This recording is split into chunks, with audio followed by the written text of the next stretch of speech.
প্রিয় মুসলমান ভাইরা আমার, আল্লাহর নবীর সাহাবী হযরতে মুআজ ছোট্ট মানুষ ডাক দিয়ে বলছেন, ভাইরে তুমি যদি জিহাদের ময়দানে যাওয়ার জন্য পারমিশন পেয়ে যাও, যেহেতু তোমার শক্তি বেশি, আর ওই জিহাদের ময়দানে যাওয়ার পরে তুমি যদি শহীদ হয়ে যাও, বিনা হিসাবে আল্লাহর জান্নাত চলে যাবে।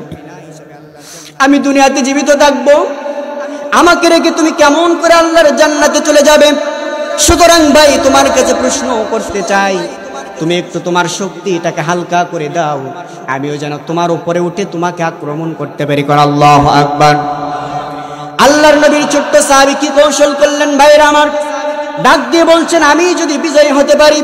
বিশ্ব নবী তখন চিন্তা করবেন, এই ছোট্ট সাহাবী যদি বিজয়ী হতে পারে, অবশ্যই বড় ভাইও বিজয় অর্জন করতে পারবে, তাহলে আমাদের দুইজনকে জিহাদের ময়দানে যাওয়ার জন্য পারমিশন দিয়ে দেবে। কোন আল্লাহু আকবার।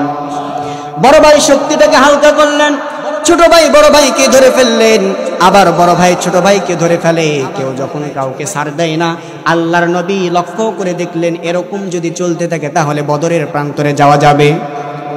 নবীজি আমার সঙ্গে সঙ্গে দুইজন ছোট্ট বালককে ডাক দিয়ে বললেন, মুআজ রে মুআজ, আমি রহমতের নবী, আমার দুইটা চোখ দিয়ে লক্ষ্য করে দেখলাম, তোমাদের ভিতরে যে বিষয়টা আমি রাসূল বুঝতে পারলাম, তোমাদের এই ঈমানটা সরাসরি আল্লাহর জান্নাতে তোমাদেরকে ঢোকায় দেবে।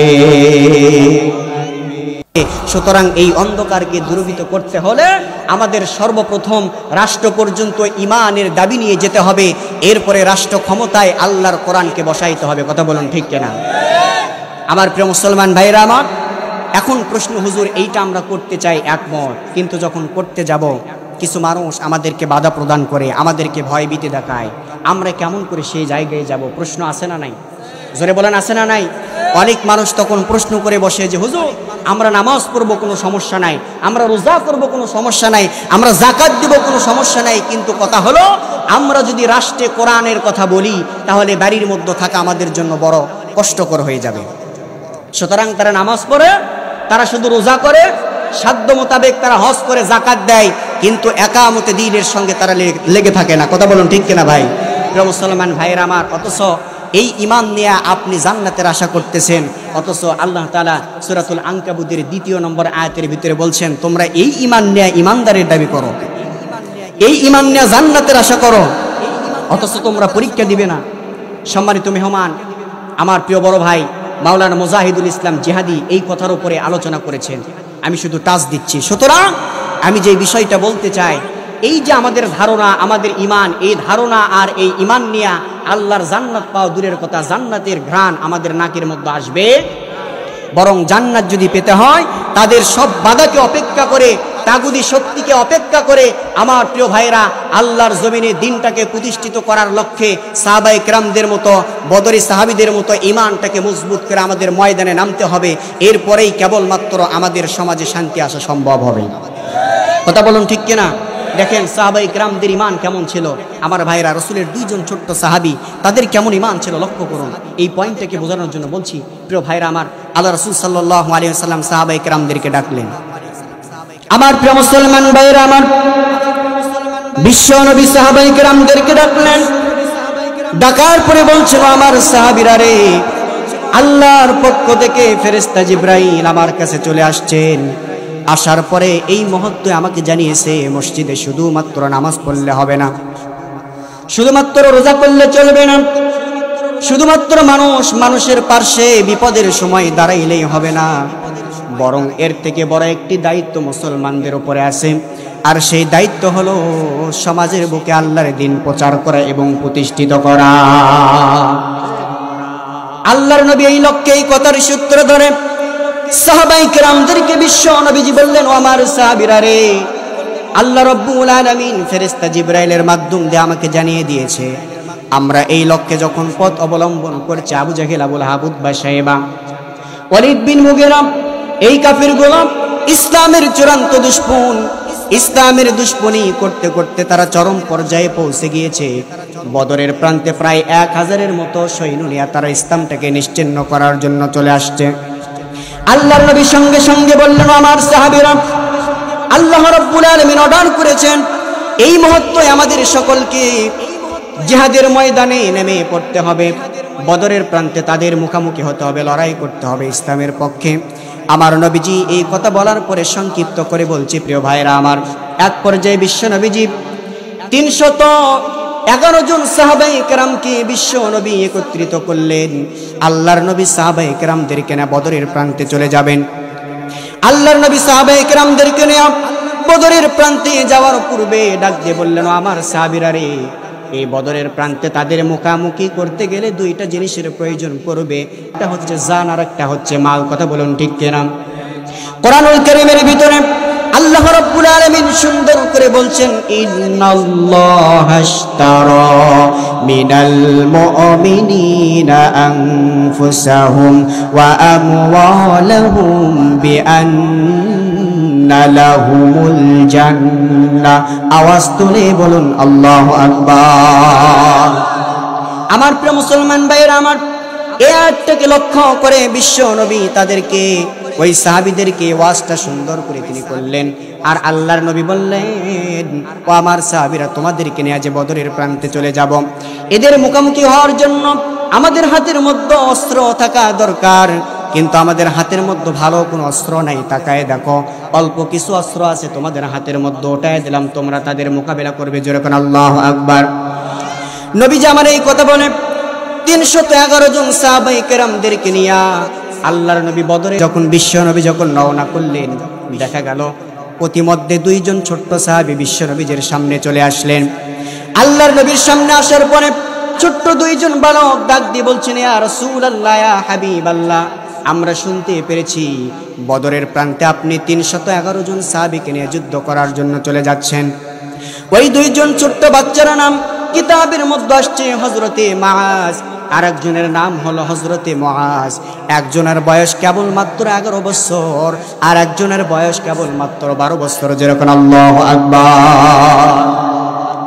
নবীজির কাছে বাইনা করলেন, ইয়া রাসূলুল্লাহ, আমরা দিনের পথে আসি, দিনটাকে জমিনের মধ্যে প্রতিষ্ঠিত করার জন্য প্রচেষ্টা চালিয়ে যাই। আবু জাহেল, আবু লাহাব, উতবা, শাইবা তারা আমাদের বিরোধিতা করে। বিরোধিতা করতে করতে জমিন থেকে মুসলমানদেরকে বিদায় করার জন্য তারা বদরের প্রান্তর পর্যন্ত চলে আসছে। আপনি সাহাবায়ে কেরামদেরকে নিয়ে এই মুহূর্তে আপনি রওনা করেছেন। আল্লাহ রাব্বুল আলামিনের হাবিব বিশ্ব নবীজির কাছে এই কথা বলার পরে তারা ছোট্ট দুইজন ভাই ডাক দিয়ে বলছেন, ইয়া রাসূলুল্লাহ, আমরা কি তাদের সঙ্গে ওই জিহাদের ঈদগাহে আমরা কি শামিল হতে পারবো না? নবীজি আমার সঙ্গে সঙ্গে ডাক দিয়ে বললেন, আমার ছোট্ট সাহাবীরা শোনো, তোমরা তো অত্যন্ত ছোট মানুষ, আমাদের দিকে তাকায় দেখো, আমরা যারা বদরের প্রান্তরে কাফেরদের মোকাবেলা করার জন্য রওনা করেছি, ওই বদরের প্রান্তরে তাকায় দেখো, যারা রওনা করেছি প্রত্যেকেই তোমাদের থেকে বয়সে অনেক বড়, সুতরাং তোমাদেরকে নেওয়া যাবে না। দুইজন সাহাবী ছোট্ট বাচ্চা হাউমাউ করে কান্না আরম্ভ করলেন। আমার ভাইরা রে, এক পর্যায়ে বিশ্বনবীজি তাদের কান্না দেখার পরে চিন্তা করলেন, তারা তো নাসরবান্দা, তারা ছাড়বে না। নবীজি আমার দুইজন ভাইকে লক্ষ্য করে বললেন, ও মুআজ, ও মুআজ, তোমাদের দুইজন ভাইকে জিহাদের ময়দানে লড়াই করার জন্য পারমিশন আমি রাসূল দিতে পারবো না, তবে খোলা মাঠে তোমাদেরকে কুস্তি লড়ার জন্য পারমিশন দিলাম। ওই খোলা মাঠের মধ্যে যেই ভাই বিজয়ী হবে, আমি রাসূল এই সাহাবীদের ভিতরে ওই ছোট্ট ভাইকে তাদের মধ্যে শামিল করে নেব। এই কথা বলার পরে বিশ্ব নবীজির দুইজন সাহাবী হযরতে মুআজ এবং হযরতে মুআজ রাদিয়াল্লাহু তাআলা আনহু, তারা ছোট্ট দুইজন, ছোট্ট আপন দুইজন ভাই ফাঁকা মাঠের মধ্যে রওনা করলেন। ফাঁকা মাঠের মধ্যে রওনা করার পরে দুইজন ভাই কুস্তি লড়ছে। আপনারা জবান ছেড়ে বলুন তো, বড় ভাইয়ের সঙ্গে কি কখনো ছোট ভাই পারতে পারে? জোরে বলেন, জিততে পারে? আমার ভাইরা, বড় ভাই শক্তির দিক থেকে তেজি হওয়ার কারণে ছোট্ট ভাইকে বারবার যখন আক্রমণ করছে, ছোট্ট ভাই বারবার বড় ভাইয়ের শক্তির কাছে যখন হেরে যাচ্ছে, এমন সময় আমার ভাইরা, ছোট্ট ভাই বড় ভাইয়ের কানটাকে তার মুখের সামনে টেনে নিয়ে এসে বলতেছে, ভাইরে, এই জমিনের ভিতরে একই বাড়িতে আমাদের বসবাস, তোমার বাবা যিনি আমার বাবাও তিনি, তোমার মা যিনি আমার মাও তিনি। ভাইরে, একসঙ্গে আমরা একসঙ্গেই চলাচল করি, খেলাধুলা করি, একই বাড়িতে আমাদের বসবাস, আমরা আপন দুইজন ভাই। তোমাকে যদি 1 ঘন্টার জন্য না দেখে আমি সহ্য করতে পারি না, আবার তুমি যদি আমাকে 1 ঘন্টার জন্য তোমার পার্শ্বে না পাও তাহলে তুমি সহ্য করতে পারো না। এই জিহাদের ময়দানে আল্লাহর নবী সাহাবায়ে কেরামদেরকে নিয়ে রওনা করেছে। আর নবীজি বলেছেন, শাহাদতের চিন্তা নিয়া, এই চেতনা নিয়া দিন কায়েমের জন্য জিহাদের ময়দানে কোনো ব্যক্তি যদি শহীদ হতে পারে, আমার আল্লাহ তাআলা কাল কিয়ামতের ময়দানে ওই শাহাদা শহীদদেরকে বিনা হিসাবে জান্নাতের মেহমান বানায় দিবে। প্রিয় মুসলমান ভাইরা আমার, আল্লাহর নবীর সাহাবী হযরতে মুআজ ছোট্ট মানুষ ডাক দিয়ে বলছেন, ভাইরে তুমি যদি জিহাদের ময়দানে যাওয়ার জন্য পারমিশন পেয়ে যাও, যেহেতু তোমার শক্তি বেশি, আর ওই জিহাদের ময়দানে যাওয়ার পরে তুমি যদি শহীদ হয়ে যাও, বিনা হিসাবে আল্লাহর জান্নাত চলে যাবে। আমি দুনিয়াতে জীবিত থাকবো, আমাকে রেখে তুমি কেমন করে আল্লাহর জান্নাতে চলে যাবে? সুতরাং ভাই তোমার কাছে প্রশ্ন করতে চাই, তুমি একটু তোমার শক্তিটাকে হালকা করে দাও, আমিও যেন তোমার উপরে উঠে তোমাকে আক্রমণ করতে পারি। কোন আল্লাহু আকবার। আল্লাহর নবীর ছোট্ট সাহাবী কি কৌশল করলেন ভাইরা আমার, ডাক দিয়ে বলছেন, আমি যদি বিজয়ী হতে পারি। বিশ্ব নবী তখন চিন্তা করবেন, এই ছোট্ট সাহাবী যদি বিজয়ী হতে পারে, অবশ্যই বড় ভাইও বিজয় অর্জন করতে পারবে, তাহলে আমাদের দুইজনকে জিহাদের ময়দানে যাওয়ার জন্য পারমিশন দিয়ে দেবে। কোন আল্লাহু আকবার। বড় ভাই শক্তিটাকে হালকা করলেন, ছোট ভাই বড় ভাইকে ধরে ফেললেন, আবার বড় ভাই ছোট ভাইকে ধরে ফেলে। কেউ যখন কাউকে ছাড় দেয় না। আল্লাহর নবী লক্ষ্য করে দেখলেন, এরকম যদি চলতে থাকে তাহলে বদরের প্রান্তরে যাওয়া যাবে। নবীজি আমার সঙ্গে সঙ্গে দুইজন ছোট্ট বালককে ডাক দিয়ে বললেন, মুআজ রে মুআজ, আমি রহমতের নবী, আমার দুইটা চোখ দিয়ে লক্ষ্য করে দেখলাম তোমাদের ভিতরে যে বিষয়টা আমি রাসূল বুঝতে পারলাম, তোমাদের এই ঈমানটা সরাসরি আল্লাহর জান্নাতে তোমাদেরকে ঢোকায় দেবে। নবীজি আমার সঙ্গে সঙ্গে দুইজন ভাইকে পারমিশন দিলেন। দুইজন ভাই পারমিশন পাওয়ার পরে দৌড় মারলেন বাড়ির মধ্যে, যুদ্ধের পোশাক পরিধান করলেন। আমার ভাইরা হাতের মধ্যে তরবারি উঠায় ফেললেন। দুইজন ভাই বাড়ির মধ্যে পণ এবং প্রতিজ্ঞা করলেন। আমরা শুনেছি ইসলাম প্রচার প্রসারের ক্ষেত্রে সবথেকে বাধা যে ব্যক্তি বেশি দেয়, ব্যারিকেড সৃষ্টি করে, সে আর কেউ নয়, আল্লাহর নবীর আপন চাচা আবু জাহেল। কথা কোন ঠিক কিনা? এই সমাজের মধ্যে লক্ষ্য করে দেখবেন, শুধুমাত্র ইসলামের প্রচার প্রসার করার ক্ষেত্রে নয়, সর্ব বিষয়ে আপনার বাধার প্রাচীর সর্বপ্রথম যারা হয়ে দাঁড়ায়, দূরের কেউ নয়, আপনজন। জোরে বলতে হবে, কথা ঠিক কিনা?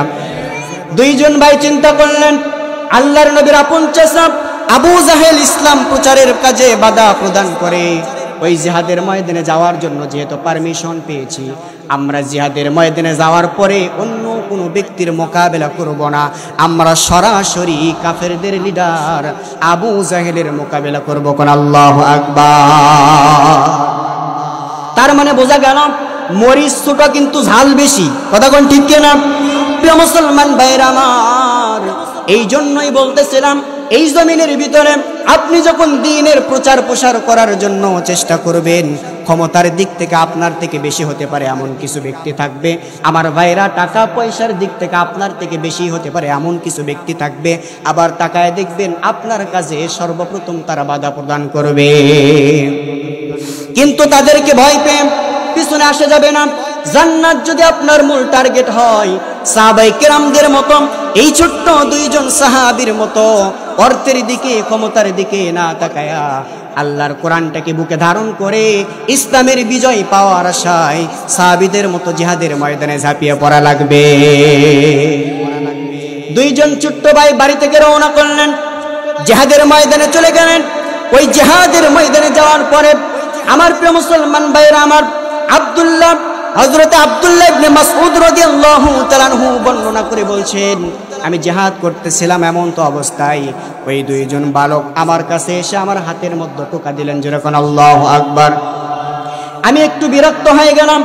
এই জিহাদের ময়দানে কাফেরদের মোকাবেলা করছি, তরবারি চালায়, আর হাতের মধ্যে আমার ঢাল আছে, ছোট্ট দুইজন বাচ্চা কেন বারবার আমাকে ডিস্টার্ব করতেছে।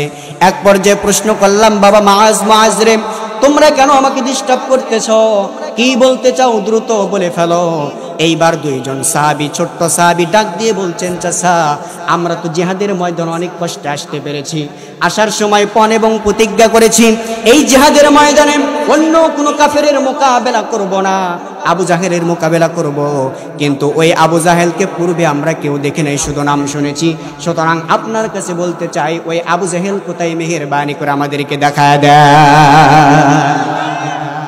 আল্লাহর নবীর সাহাবী আব্দুল্লাহ ইবনে মাসউদ রাদিয়াল্লাহু তাআলা আনহু তিনি বর্ণনা করে বলছেন, কিতাবের মধ্যে আসছে আব্দুল্লাহ ইবনে মাসউদ রাদিয়াল্লাহু তাআলা আনহু অবাক হয়ে গেলেন। তারপরে তিনি ডাক দিয়ে বলছেন, বাবারে ওই যে জিহাদের ময়দানে কোণের দিকে তাকায় দেখো, একজন ব্যক্তি ঘোড়ার উপরে চলে ইসলামের বিপক্ষে তরবারি চালায়, ওইটাই হচ্ছে আবু জাহেল। আল্লাহু আকবার। আল্লাহর নবীর সাহাবী মুআজ এবং মুআজকে যখন এই কথা বললেন, এই কথা বলতে দেরি হয়েছে, সঙ্গে সঙ্গে হাতের মধ্যে তরবারি নিয়া হযরতে মুআজ এবং মুআজ আল্লাহু আকবার ধ্বনি দিতে দিতে ওই কাফের আবু জাহেলের নিকটবর্তী হয়ে গেলেন। আবু জাহেলের কাছে যাওয়ার পরে তার পা বরাবর তাদের হাতের মধ্যে থাকা তরবারি দিয়ে আঘাত করলেন। কিতাবের মধ্যে আসছে, ইসলামের ইতিহাস প্রমাণ করে দিয়ে বলছে, মুআজ আর মুআজ যখন কঠিনভাবে আঘাত করেছে আবু জাহেলের পায়ের মধ্যে, ছোট্ট দুইজন বাচ্চা আঘাত করার কারণে, আল্লাহু আকবার ধ্বনি দিয়ে আঘাত করার কারণে এত বড় কাফের আবু জাহেল ঘোড়ার পিঠ থেকে জমিনের মধ্যে ঠাস করে পড়ে গিয়েছে। প্রিয় মুসলমান ভাইরা আমার, আবু জাহেল যখন পড়ে গিয়েছে, এমন তো অবস্থায় আবু জাহেলের সন্তান দূর থেকে দেখতেছে তার বাবাকে হত্যা করা হচ্ছে। জমিন থেকে কতল করার জন্য দুইজন সন্তান বারবার তরবারি চালায়। সার যখন সহ্য করতে পারল না, এমন তো অবস্থায় তার কাছে চলে আসলো। আসার পরে পিছন থেকে হযরতে মুআজের হাত বরাবর ডান হাতের মধ্যে এত জোরে কোপ মারছে, কোপ মারতে দেরি হয়েছে, রাসূলের ছোট্ট সাহাবী হযরতে মুআজের ডান হাত জমিনের মধ্যে ঝুলে পড়তে দেরি হয় নাই। আজও বাংলার জমিন শুধু নয়, গোটা বিশ্বের দিকে তাকায় দেখো, যখন ইসলামী আন্দোলনের কর্মীগুলো কোরআনের পক্ষে মানুষকে আহ্বান করে, কোরআনের প্রচার প্রসার যখন করে, যারা তাদের বিরোধিতা করে এরা আবার লক্ষ্য করে দেখবেন সামনে থেকে করতে পারে না, পিছন থেকে করে। জোরে কোন কথা ঠিক কিনা? সুতরাং একটি কথা এখান থেকে ছোট্ট একটা মেসেজ সংক্ষিপ্ত সময় দিতে চাই। ইসলামের বিরোধিতা করে নমরুদ কখনো পার পায় নাই, ইসলামের বিরোধিতা করে আবু জাহেল পার পায় নাই, আবু লাহাব ইসলামের বিরোধিতা করে পার পায় নাই। সুতরাং ১৫০০ বছর পরে বিশ্ব নবীজির উপরে হীরা গুহায় নাজিল হয় সেই কোরআন আজও আছে। সেই কোরআনের বিরুদ্ধে আচরণ করে তোমরাও পিছন থেকে মুসলমানদেরকে আঘাত করে জমিন থেকে নিশ্চিহ্ন করতে পারবে না, বরং আবু জাহেলের মতো বদরের প্রাণ করে একই গর্তে তোমাদেরকে বিনাশ করে ছাড়বে মুসলমান। কথা বলেন ঠিক কিনা? আমার প্রিয় মুসলমান ভাইরা আমার, বড় অবাক লাগে কথাটি কেন বললাম। আমার ভাইরা, যখনই আমরা তাকাই আমরা দেখতে পাই ইসলামের পক্ষে যখন মানুষ কাজ করে, কখনো রাতের আধারে, কখনো দিনের বেলায় টাকা পয়সা দিয়া, ভয় হুমকি ধুমকি দেখায়া বিভিন্নভাবে তাদেরকে মোকাবেলা করার চেষ্টা করে। জোরে বলেন কথা ঠিক কিনা? প্রিয় ভাইরা আমার, যেই কথা বলছিলাম, হযরতে মুআজের ডান হাত বরাবর যখন ইকরামা যখন আঘাত করেছে, আঘাত করার সঙ্গে সঙ্গে আমার প্রিয় মুসলমান ভাইরা, নবীজির ছোট্ট সাহাবীর সেই হাতটা ঝুলন্ত অবস্থায় পড়ে গিয়েছে। আল্লাহু আকবার। আমার প্রিয় মুসলমান ভাইরা আমার, ছোট্ট সাহাবীর হাতটা যখন ঝুলন্ত অবস্থায়, এরপরেও তিনি হার মানলেন না। অপর আর এক হাতের মধ্যে তরবারি উঠায় আবু জাহেলের মোকাবেলা করছে এবং তার সন্তানের মোকাবেলা করার জন্য যখন তরবারি চালায়, এমন তো অবস্থায় প্রিয় ভাইরা আমার, আবু জাহেলের সন্তান এইবার বাম হাতকে লক্ষ্য করে আমার ভাইরা যখন আরেকটা আঘাত করেছে, আঘাত করতে দেরি হয়েছে, ছোট্ট সাহাবীর দুইটা হাত জমিনের মধ্যে ঝুলে পড়তে দেরি হয় নাই। সর্বপ্রথম ডান হাতের মধ্যে আঘাত করেছে, আঘাত করার সঙ্গে হাতটা ঝুলে গিয়েছে। এরপরে সে ক্ষান্ত হলো না, ছোট্ট বাচ্চা তার বাম হাতের মধ্যে আঘাত করেছে। যখন বাম হাতের মধ্যে আঘাত করেছে, আঘাত করার সঙ্গে সঙ্গে বাম হাতটাও ঝুলে গিয়েছে। আল্লাহু আকবার। কিন্তু তাদের টার্গেট আমাদের হাত থাক অথবা না থাক, কিন্তু শরীরের মধ্যে যতক্ষণ পর্যন্ত এক ফোঁটা রক্ত থাকবে ততক্ষণ পর্যন্ত এক ফোঁটা রক্তবিন্দু থাকা অবস্থায় আবু জাহেলের মোকাবেলা করব, জমিন থেকে বিদায় করব, হার মানব না। কথা বলুন, কথা ঠিক কিনা? এই চিন্তা ধারণা অন্তরের মধ্যে লালন করে বারবার আবু জাহেলকে আঘাত করতেছে। এক পর্যায়ে আবু জাহেল সেই জমিনের মধ্যে বিদায় নিয়ে চলে গেছে। আওয়াজ তুলে কোন আল্লাহু আকবার। সুতরাং আপনাদেরকে বলতে চাই, এই কোরআন আল্লাহ দিয়েছে, আর আল্লাহ বলেছেন, বান্দা এই সমাজের মধ্য থেকে অন্ধকার যদি দূর করতে চাও, ইমানটাকে যদি বাড়াইতে চাও, ওয়াইদা তুলিয়াত আলাইহিম আয়াতুহু যাদাতুহুম ঈমানা, তোমাদেরকে কোরআনের কাছে আসতে হবে। কোরআনের কাছে যদি আসো, কোরআন যদি শ্রবণ করো, কোরআন যদি বুকের মধ্যে ধারণ করো, তাহলে দেখবে তোমার ইমানটা বৃদ্ধি পাবে। সুবহানাল্লাহ। জোরে বলেন, ইমানটা কি হবে? আমার তেলাওয়াতকৃত আয়াত, তোমাদের ইমানটা মজবুত হবে। আর ইমান যখন মজবুত হবে, ওই মজবুত ইমান নিয়ে যখন সামনের পথ পাড়ি দেওয়ার চেষ্টা করবে, তখন আর টাকার ভয় দেখিয়ে তোমাদেরকে পিছুপা করতে পারবে না। জোরে বলুন, কথা ঠিক কিনা? তখন আর তোমাদেরকে ক্ষমতার ভয় দেখিয়ে পিছুপা করতে পারবে না। বরং তোমরা টাকার দিক থেকে কমজোর হতে পারো, তোমাদের হাতের মধ্যে হয়তো ক্ষমতা থাকবে না, কিন্তু ওয়াইদা তুলিয়াত আলাইহিম আয়াতুহু যাদাতুহুম ঈমানা, এই কোরআনটা ধারণ করার কারণে তোমাদের ইমানটা মজবুত হবে, বৃদ্ধি পাবে। ওই ইমান নিয়ে তোমরা তাদের মোকাবেলা করার মতো সাহস পাবে। আর আমি আল্লাহ তোমাদেরকে ওয়া কানা হাক্কুন আলাইনা নাসরুল মুমিন, আমি তোমাদেরকে সাহায্য করে তোমাদের পাশে থাকব। এরপরে দেখবে জমিনের মধ্যে ১৫০০ বছর পূর্বে ফতে মক্কা বিজয়ের মাধ্যম দিয়ে ইসলামের যেমন বিজয় হয়েছিল, সংসদে আল্লাহর কোরআনটা যেমন প্রতিষ্ঠিত হয়েছিল, তোমরা যদি এই কাজটি করতে পারো, তাহলে ১৫০০ বছর পরেও তোমাদের ইমান বৃদ্ধি পাবে। সংসদে আল্লাহর কোরআনের আইন বিল পাস হবে, পুরা রাষ্ট্র শান্তিতে ভরপুর হয়ে যাবে। সুবহানাল্লাহ। সুতরাং তাহলে আমার মূল আলোচনার মূল সারমর্ম কি বোঝানোর জন্য যে বিষয়টা বললাম, প্রথম কাজ হচ্ছে ওয়াইদা তুলিয়াত আলাইহিম আয়াতুহু যাদাতুহুম ঈমানা, আমাদের ঈমানটাকে মজবুত করা লাগবে। মজবুত করতে গেলে আল্লাহর কোরআনের কাছে আসা লাগবে। কথা বলেন, নাকি কোরআন থেকে দূরে থাকবেন? আজকে আপনি দেখেন, ছোট্ট একটা মেসেজ দেই, যারাই কোরআনের বিরোধিতা করে, ইসলামের বিরোধিতা করে, এরা দূরে থেকে করে। কাছে যদি আসতো, আমার বিশ্বাস ১৫০০ বছর পূর্বে ওমর ফারুক যেমন বিশ্বনবীজির কল্যাণ নেওয়ার জন্য রওনা করেছে, যেরকম নাউজুবিল্লাহ। এক পর্যায়ে আপনার ইতিহাস জানেন, তিনি কোরআনের কাছে এসেছেন, কোরআনের কথাগুলো শ্রবণ করেছেন, এরপরে বিশ্বনবীজির কাছে গিয়েছেন, বিশ্বনবীজির কণ্ঠে কোরআন শুনেছেন, রসুলের চেহারা দেখে তিনি হেদায়েতের মালা পরিধান করে ইসলামের পক্ষে তিনি চলে আসছেন। আল্লাহ অর্ধ পৃথিবীর শাসক তাকে বানিয়ে দিয়েছিলেন। কথা বলুন, কথা ঠিক কিনা? সুতরাং আমি বলতে চাই, যারা কোরআনের বিরোধিতা করেন, সমাজে যারা দাওয়াতি কাজ করে, সমাজে যারা ইসলামটাকে প্রচার প্রসার করতে চায়, আপনি ক্ষমতার জন্যই হোক আর যে কোনো স্বার্থেই হোক তাদের বিরোধিতা করতেছেন, আমার কথা হলো বিরোধিতা করেন, আমারও কোনো আপত্তি নাই। তবে আপনার কাছে জোরহাত করে বলছি, আপনি যদি মুসলমান হন, অন্তত পক্ষে উমরের মতো বিরোধিতা করার আগে তারা কি বলে, কোরআন কি বলে, তারা কি বলে, এইটা যাচাইয়ের লক্ষ্যে অন্তত পক্ষে তাদের কাছে একটা দিন হলেও আসে। কথা বলে, আমার বিশ্বাস তারা যদি আমার কথা গ্রহণ করে, তারা যদি আসে, আমার তো মনে হয় পরবর্তীতে আর তারা বিরোধিতা করবে না, বরং উমরের মতো হেদায়েতের মালা গ্রহণ করে ইসলামের পথের প্রতীক হয়ে বাড়ি ফিরবে ইনশাআল্লাহ।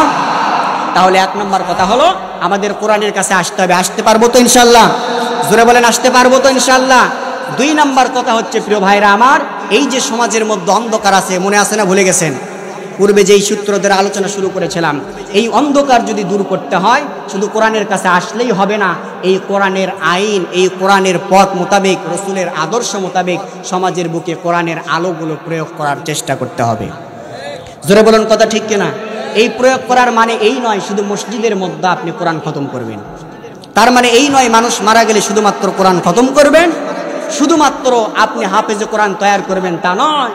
বরং দাওয়াতি কাজ মসজিদ মাদ্রাসার পাশাপাশি এই জমিনটা কার বলুন তো? জোরে বলেন, জুলুম কার? আল্লাহ বলেছেন, আলা লাহুল খালকু ওয়াল আমর, সৃষ্টি যার, আইন চলবে তার। তাহলে সৃষ্টি যদি আল্লাহর হয়, আইনও কার চলা লাগবে? এই লক্ষ্যে শুধু মসজিদ মাদ্রাসা নয়, সমাজের অন্ধকার যেখানেই দেখা যাবে সেখানেই আমাদেরকে দাওয়াতি কাজ কোরআন দিয়ে করতে হবে। মসজিদের মধ্যে কি অন্ধকার আছে? মসজিদের মধ্যে আওয়ামী লীগও নামাজ পড়তো আগে, এখন বিএনপি পড়ে, জামাত ইসলামও পড়ে, চরমনাই পড়ে, হেফাজত পড়ে, সবাই কাঁধে কাঁধ মিলিয়ে নামাজ পড়ে, বরং যখন কাতার ফাঁকা হয় একে অপরকে ডাকে, অথচ দল করে ভিন্ন। কথা কোন ঠিক কিনা? তার মানে মসজিদে কোনো ভেদাভেদ নাই, কোনো অন্ধকার নাই, মাদ্রাসার মধ্যে অন্ধকার খুঁজে পাওয়া যায় না। আজীবন সদস্যের যখন অনুষ্ঠান হয় দেখবেন দলমত নির্বিশেষে সবাই এরকম একই কাতারে দাঁড়ায়। কথা বলেন, কথা ঠিক কিনা? সুতরাং তার মানে বোঝা গেল এখানে অন্ধকার নাই। আমরা এর আগে দাওয়াতি কাজ করেছি এই জায়গাগুলোতে, বোঝা গেল এখানে দাওয়াতি কাজ করে ভালো কোনো ফলাফল আসে নাই, অন্ধকার আছে এই সমাজের বুকে। কথা বলুন, কথা ঠিক কিনা? এই সমাজের অন্ধকারকে যদি দূর করতে চাই, কোরআনটা বুকে ধারণ করে আমাদেরকে সমাজের মধ্যে নেমে পড়তে হবে। কথা বলুন, কথা ঠিক কিনা প্রিয় ভাইরা আমার? আপনারা সবাই রাজি আছেন তো ইনশাল্লাহ? সুতরাং আজকের মাহফিল থেকে সর্বশেষ একটি মেসেজ দিতে চান, এই সমাজের মধ্যে যেই অন্ধকার আছে এই অন্ধকার আর আমরা কেউ দেখতে চাই না। এই সমাজের মধ্যে আমরা আলো পেতে চাই। আমরা পূর্বে কথা বলার স্বাধীনতা পাই নাই, আমাদের বাক স্বাধীনতা হরণ করা হয়েছিল। আমরা চাই সামনেতে যারা এই ক্ষমতার মধ্যে আসুক না কেন, তারা যেন আর আমাদের ক্ষমতার মধ্যে আসার পরে আমাদের বাক স্বাধীনতা যেন হরণ করতে না পারে। আমরা যেন কথা বলার স্বাধীনতা ফিরে পাই। এই সমাজের মধ্যে যে অন্ধকার আছে তাদের মাধ্যম দিয়ে যেন অন্ধকার দূর হয়, এই লক্ষ্যে যারা কাজ করবে, যারা আমাদেরকে ওয়াদা দিবে, ওয়াদাবদ্ধ যারা হবে, তাদেরকে আগামীর রাষ্ট্রপ্রধান আমরা বানাইতে চাই। কথা বলুন, কথা ঠিক কিনা? এই মতের পক্ষে রাজি আছেন কারা কারা? দুটি হাত তুলে আল্লাহকে দেখায় দেন। লিল্লাহি তাকবীর, লিল্লাহি তাকবীর, লিল্লাহি তাকবীর। আল্লাহ তাআলা আমাদের সকলের হাতকে কবুল করুন, সকলে পড়ুন আল্লাহুম্মা আমিন। আপনারা সকলে ওয়াদা করেছেন জীবনে যা করেছি সামনে আল্লাহর কোরআন মোতাবেক শান্তি প্রতিষ্ঠিত করার জন্য ইসলামী আন্দোলনের ভিতরে সম্পৃক্ত হতে চাই ইনশাআল্লাহ।